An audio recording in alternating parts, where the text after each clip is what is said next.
저출생 고령화 이렇게 함께 하는 것도 아니고 왜 저출생 이름만 앞에 딱 갖다 놓고 뒤에는 복잡하게 대응기획부라고 했을까? 저라면 부처 이름을 그렇게 복잡하게 안 할 것 같은데 당연히 이 부서는 대응하고 기획을 하죠. 그걸 굳이 이름을 넣어야지 되나요?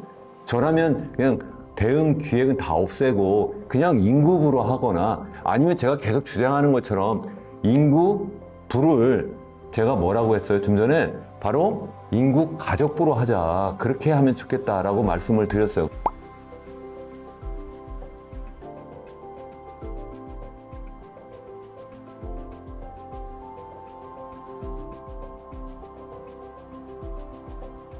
안녕하세요. 이현웅 교수의 경제포럼 오늘도 함께 해주셔서 감사합니다.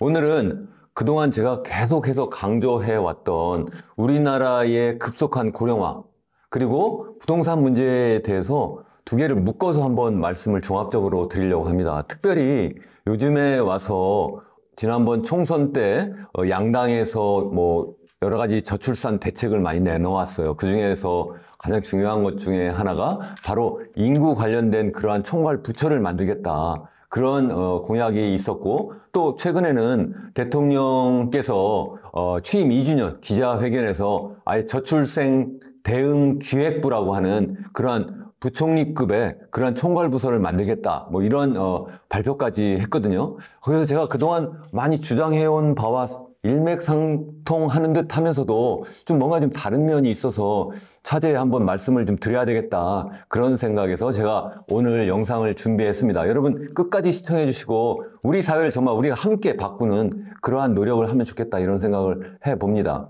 우리 좀 전에 말씀드린 것처럼 윤 대통령은 좀 전에 말씀드린 것처럼 저출생 대응기획부라고 하는 걸 만들고 이 저출생 대응기획부가 그동안 교육부가 맡았던 사회부총리의 그러한 역할을 할 수 있도록 하겠다. 그냥 강력한 힘을 갖고 있는 그래서 기획 예산 그리고 집행 기능까지 갖도록 이렇게 함으로 해서 우리나라의 저출산 문제를 해결해 보겠다. 이렇게 하고 있습니다. 굉장히 야심만만하고 제가 그동안 계속 주장해온 바를 실천하는 것 같아서 너무 반가운 소식이긴 합니다. 제가 예전에 한번 소개도 해드렸는데 제가 2017년에 제가 우리나라는 정말 저출산 문제가 너무 심각하다. 그래서 우리나라 인구 고령화가 너무 빨리 진행된다. 해서 제가 신문에 실론으로 하나 게재한 그러한 저의 글을 하나 소개해드린 적이 있었는데요. 그때 제목이 뭐였는가 하면 402만화 꼼짝 못하는 저출산 고령화 대책 이런 제목이고요. 거기에 핵심은 뭐냐면 여러 부처에 나누어져 있는 그런 저출산 대책, 고령화 대책이 산재하고 그러다 보니까 저출산 고령사회위원회라고 하는 것이 설사 있어도 거기에서 기획 예산 집행 기능이 없는 상태에서 제대로 된 그러한 저출산 대책을 세울 수가 없다. 이런 말씀을 드렸고 그렇기 때문에 총괄부서를 만들어야 된다. 이렇게 했어요. 그때가 언제냐면 2017년이고 그게 바로 문재인 정부 때 막 출범하는 때예요. 그 당시에 우리나라의 합계 출산율이 몇 명이냐면 1.05명이에요. 그리고 우리 출생아 수는 36만 7,800명이었어요. 1명이 약간 높는, 그러니까 1명 밑으로 떨어지지 않는 그런 바로 직전에. 그래도 이건 정말 위기다. 당시에도 이미 OECD에서 가장 낮은 그런 합계 출산율을 막 보이고 있었고 또 급격하게 출산율이 막 떨어지는 그런 조짐을 보이길래 이건 아니다 해서 제가 그런 말씀을 그 당시에 제가 여러 곳에서 이 이야기를 하면서 특별히 좀 전에 지금 소개해드린 그러한 실론으로도 제가 게재한 바가 있고요. 또 이번에 문재인 정부의 바통을 이어서 우리 윤석열 정부가 이제 취임하던 2022년 3월에 딱 5년 뒤죠. 5년 뒤에 다시 한번 이와 관련된 그러한 글을 저의 그 어떤 주장을 다시 실론으로 제가 발표한 게 있는데 그건 제목이 뭐냐면 여성가족부 폐지 대신 인구가족부로 개편하자 이런 제목이었어요. 무슨 말씀이냐면 우리 윤석열 정부가 여성 가족부를 없애겠다 이런 주장을 하길래 이걸 왜 없애냐 기왕이면 인구 가족부로 이걸 확대 개편해서 이걸 여성 문제를 다루는 것이 아니라 여성과 남성 문제 그리고 우리 출산 문제 그리고 고령화 문제를 종합적으로 다루는 그야말로 인구 총괄 부서를 하면 좋겠다 이런 주장을 했었거든요. 그렇게 했는데 이게 처음에는 그렇게 되는 줄 알았는데 나중에 보니까 또 이게 여러 가지 반발이 있고 그런 이유로 해서 유야무야 없어져 버렸어요. 그러다가 이제 다시 이게 인구 고령화가 너무 급속히 진행이 되고 또 우리 출산율이 계속 낮아지면서 이제는 정말 아니다 싶으니까 이제 정치권에서 적극적으로 나서고, 그리고 요즘에 와가지고 각종 언론에서도 특집 방송이 나오고 특집 기사가 계속 시리즈로 나오고 있는 상황입니다. 정말 만사지탄이고요. 정말 지금이라도 그렇게 해주면 좋겠다, 이런 생각을 정말 해봅니다. 그래서 지난 총선 때 좀 전에 말씀드린 것처럼 양당에서 뭐 인구 관련된 그런 총괄부서를 만들겠다, 뭐 이런 이야기를 하길래 제가 또 한번 실언을 하나 더 쓴 게 있어요. 그 제목이 뭐냐면 아예 제가 인구가족부라고 아예 이름을 달고 인구가족부를 신설하면 꼭 해야 할 일, 뭐 이런 제목으로 했어요. 다시 말씀드리면 인구부로 그냥 하는 것이 아니라 인구가족부로 하자, 뭐 이런 이야기예요. 자, 그러면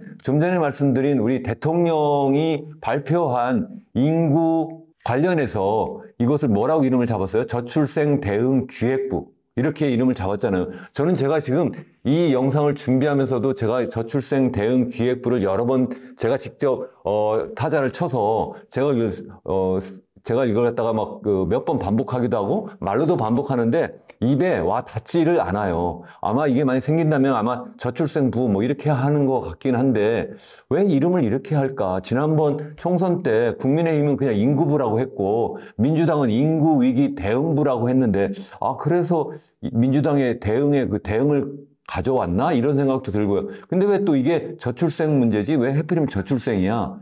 이게 지금 다시 말씀드리면 우리나라는 저출생 문제뿐만 아니라 인구 고령화도 너무 심각한 문제거든요. 다시 말씀드리면 이 출생아 수가 작아지는 것, 출생률이 줄어드는 것은 왜 중요하냐면 그렇기 때문에 인구 고령화가 너무 빨리 진행되기 때문에 문제이거든요. 그래서 이게 인구 문제를 종합적으로 다루는 그런 총괄 부서야 되는데 왜 그냥 저출생 고령화 이렇게 함께 하는 것도 아니고 왜 저출생 이름만 앞에 딱 갖다 놓고 뒤에는 복잡하게 대응기획부라고 했을까? 저라면 부처 이름을 그렇게 복잡하게 안 할 것 같은데 당연히 이 부서는 대응하고 기획을 하죠. 그걸 굳이 이름을 넣어야지 되나요?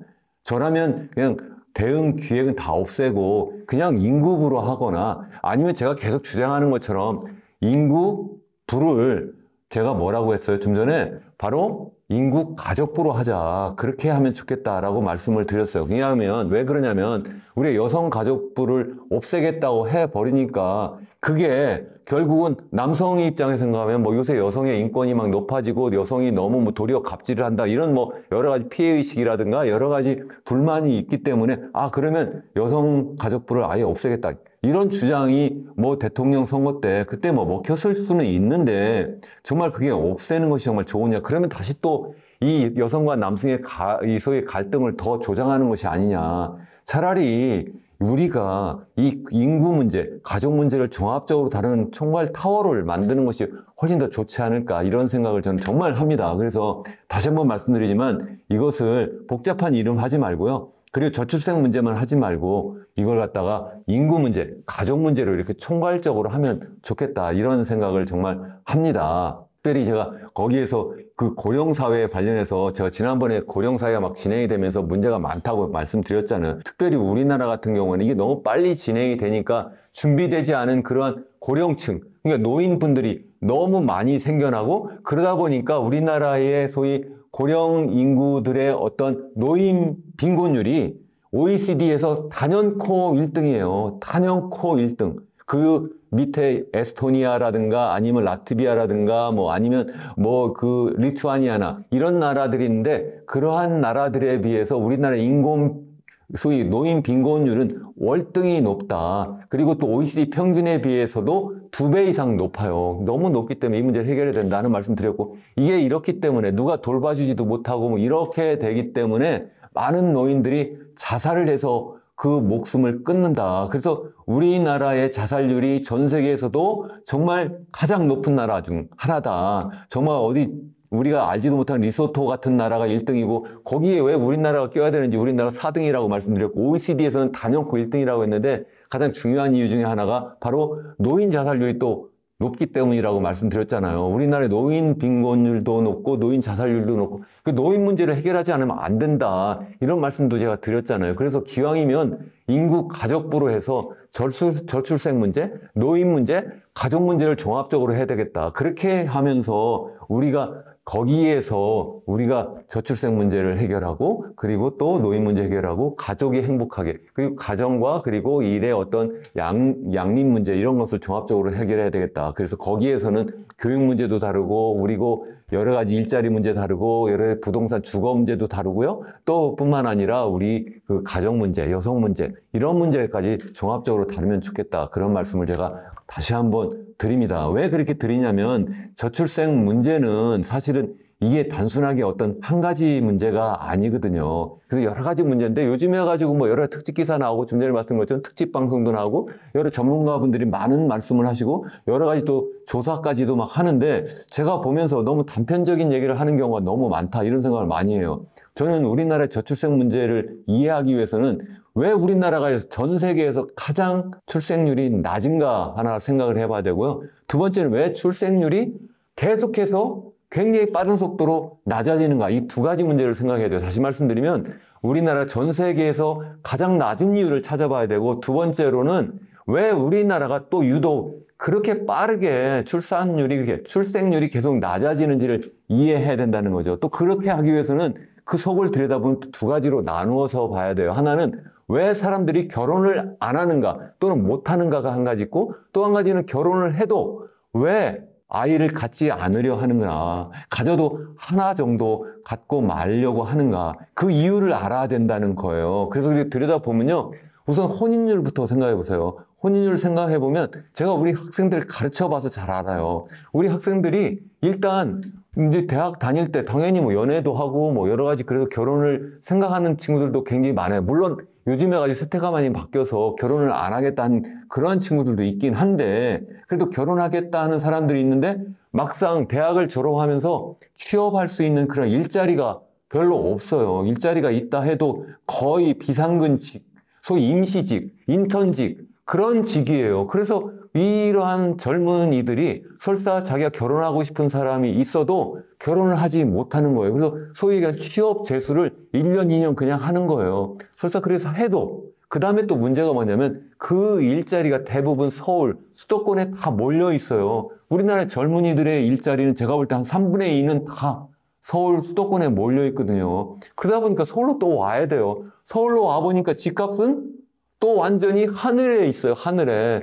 내가 이 젊은이가 보니까 겨우 일자리 잡았다고 쳐요. 그래서 한 2, 3년 지나가지고 일자리 잡았는데 그 놈의 집이 내가 들어가 살 집이 보니까 내 평생 모아도 그 집을 살까 말까 한데 내가 어떻게 선뜻 결혼을 하겠어요. 그래서 결국은 이 일자리 문제하고 집값 문제를 해결하지 못하면 젊은이들이 결혼을 할 수가 없다는 게 한 가지고요. 두 번째는 설사 결혼을 해도 선뜻 아이를 못 가져요. 그 이유가 뭐냐면 계속 결혼을 해도 그놈의 일자리가 예전처럼 이렇게 평생 직장이 아닌 것도 하나가 있고 또 하나는 그놈의 집값도 계속 또 올라가고 그래서 앞으로 도대체 미래가 보이지 않아요. 내가 저 집에 들어가서 현재 내 결혼해서 겨우 내 단칸방 마련하고 아니면 서울 변두리 어디 지방에 겨우 잡아가지고 서울을 1시간 넘게 왔다 갔다 하면서 내가 일을 하고 있는데 그런데 내가 좀 더 안정된 그런 일자리 그리고 보다도 정말 살만한 집으로 이사 가기 위해서는 내가 거기 또 돈을 많이 모아야 되는데 아니면 대출을 일으켜서 그걸 사야 되는데 거기 들어가는 비용을 생각하면 아니면 거기에 저축하기 위해 여러 가지 그러한 그 저축 그 금액을 생각하면 내 선뜻 또 아이를 가질 수가 없다는 거예요. 왜냐하면 우리나라의 어떤 치열한 경쟁 이 치열한 경쟁 때문에 우리나라는 단연코 또 전 세계에서 양육비가 1등이에요. GDP 대비 대학 졸업할 때까지 양육비가 우리나라는 무려 3억 8천만 원 정도 든다고 하는데 이게 GDP 대비 우리나라가 단연코 1등이다. 2등이 한 중국 정도 된다고 중국에서 그 하나의 연구소에서 보고한 그러한 자료를 우리 지난해 초에 한번 크게 우리나라의 언론 보도도 된 바가 있습니다. 그렇게 되니까 결국 무슨 얘기예요? 그게 어느 정도면 GDP 대비 한 8배 정도 되는데 우리나라의 서울의 집값은 GDP 대비 이게 한 25배 정도 된다고 하고요. 이게 결국 아이를 갖는데 다시 또 추가적으로 이게 한 8배 정도 되니까 둘을 갖는다면 16.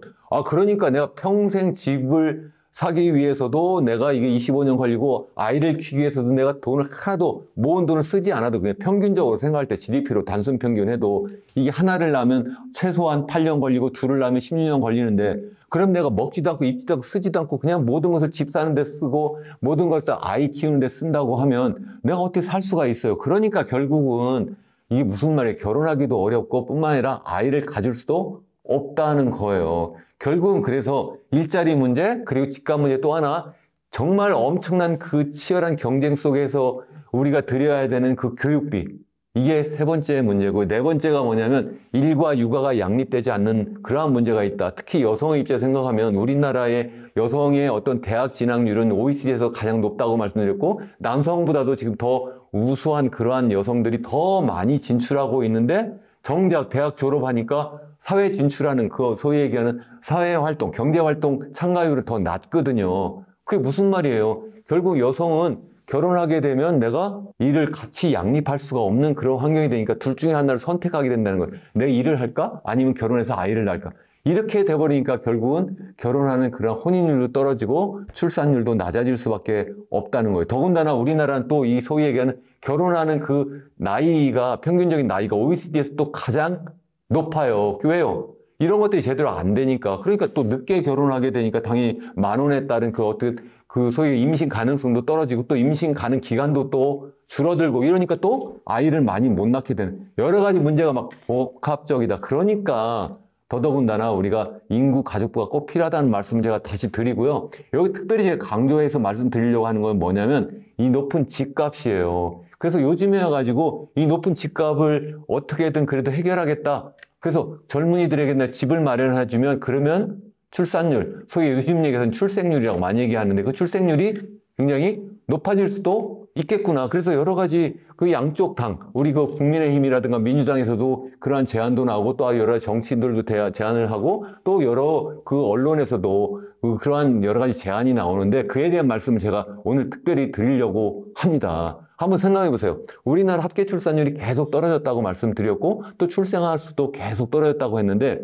통계청에서 나온 이 그림을 한번 보시죠. 이 그림이 뭐냐면 70년부터 시작해가지고 우리나라 그 출생아 수 합계 출산율을 공식적으로 통계를 잡기 시작한 게 70년이거든요. 그때부터 최근 2023년까지의 자료를 보시면 출생아 수로 보면 70년대 초만 해도 한 해에 100만 명씩 태어났어요. 그랬는데 지난해에 몇 명 태어났느냐? 다 이제 아실 거예요. 23만 명 태어났어요. 그게 무슨 얘기예요?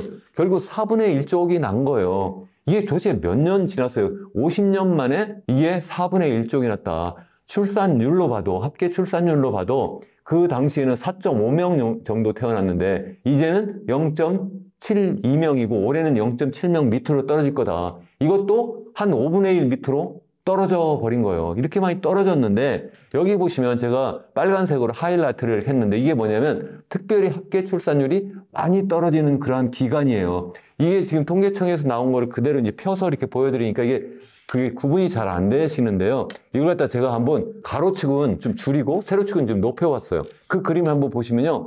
이 추세가 분명하게 보여요. 여기 보시면 70년대 초부터 시작해가지고 80년대 중반까지 여기 출산율이 얼마나 빠르게 줄어드나 보세요. 이게 4.5명에서 1.7명까지 2명 밑으로 떨어져요.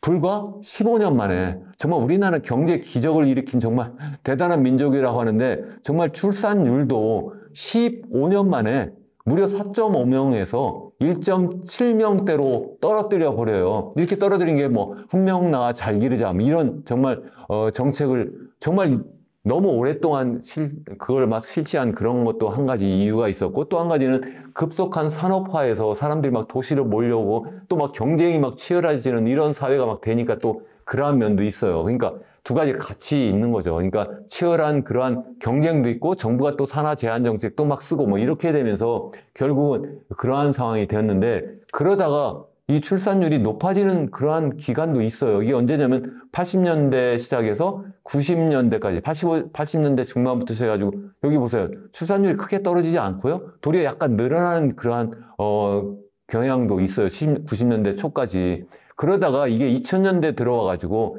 2005년까지 출산율이 다시 또 떨어지고요. 출생 아수도 떨어져요.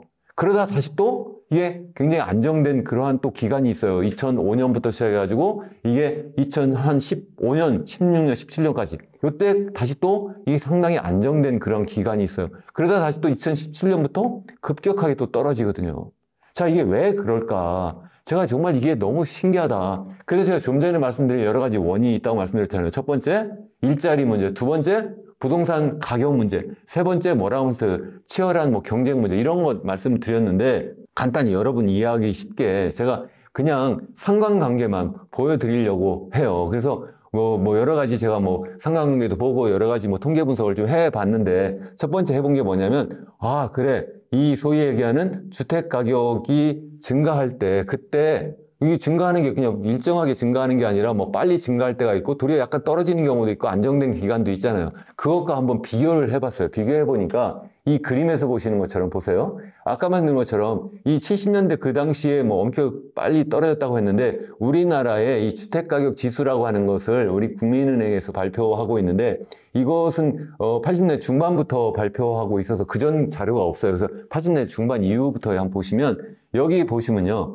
이게 뭐냐면 우리나라의 주택가격 지수를 이게 주택가격 지수 계속 올라가는데 올라가는 걸 갖다가 100에서 그 지수가 0에서 100 사이 값을 갖고 있는데 이걸 갖다 100에서 그 원 지수를 뺐어요. 그러니까 거꾸로 제가 보여드리는 거죠. 그 거꾸로 보여드리는 게 이게 주택가격 지수가 여기에서 보시면 이게 빨간색, 주황색으로 나타나는데 이게 떨어지는 것은 이제 주택가격이 올랐다는 뜻이에요. 그 언제 많이 떨어져요? 2000년대 보시면 2000년 초부터 시작해서 2005년, 6년까지, 2005년까지 떨어지죠. 이때가 좀 전에 말씀드린 어떤 기간이에요? 우리나라의 합계 출산율이 빠르게 떨어지던 그러한 기간이에요. 다시 말씀, 집값이 막 빠르게 올라갈 때 사람들이 집을 막 집값이 올라가니까 그 젊은이들이 결혼하고 아이를 가질 수 있는 그러한 그 어떤 기회를 박탈당하는 그러한 기간이라면 집값이 너무 빨리 오르네. 쫓아가지 못해. 어디 들어가 살 집이 없네. 이런 상황이 되는 거고요.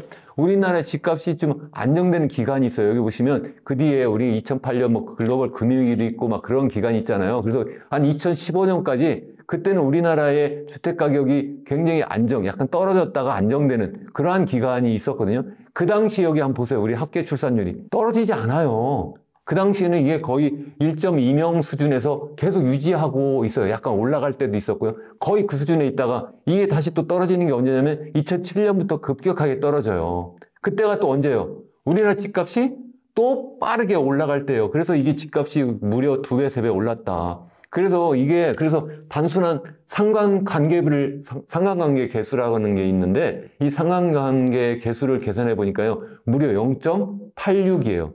0.86, 마이너스 0.86. 그러니까 집값이 빠르게 올라가는 기간에는 출산율이 빠르게 떨어지는 기간과 정말 너무 잘 맞더라. 이 마이너스 0.86이라는 거, 이 0에서 1 사이 값을 생각해서 1에 근접하면, 여기는 마이너스죠. 마이너스 1에 근접하면 완전한 상관관계가 이제 역으로 있다는 뜻인데 거의 거기에 근접하다. 제가 또 한 가지 해본 게 뭐냐면 우리나라의 그 경제 성장률하고 해봤는데 경제 성장률이 빠를 때 그런 때에는 우리나라의 출산율이 또 상당히 안정적이고요. 이 경제 성장률이 떨어지면 그때가 언제예요? 또 우리나라 고용이 불안하고 우리나라의 소위 얘기하는 실업률이 굉장히 높아지는 그러한 기간이잖아요. 그때는 또 출산율이 낮아져요. 그것도 상당히 비슷하고요. 또 하나 이제 제가 중요하게 보는 건 유동성인데 우리 금리하고도 상당히 연관돼서 이게 비슷하게 막 움직이는 그런 경향이 있거든요. 그래서 제가 말씀드리려고 하는 거는 이 주택 가격이 오직 그것만은 이유가 아니지만 어쩌면 가장 중요한 이유 중에 하나가 우리나라의 합계 출생률을 떨어뜨리는 그러한 이유다 하는 겁니다. 제가 너무 시간이 길어져서 일단 여기서 영상 마감하고요. 다음번 영상에서 이어서 우리나라의 출생률을 높이기 위한 그러한 여러 가지 최근에 논의되고 있는 그러한 제안들을 같이 한번 생각해보고 또 그것 말고 더 좋은 대안이 무엇이 있을까 하는 말씀을 나눠보도록 하겠습니다. 여러분 끝까지 시청해 주셔서 감사합니다.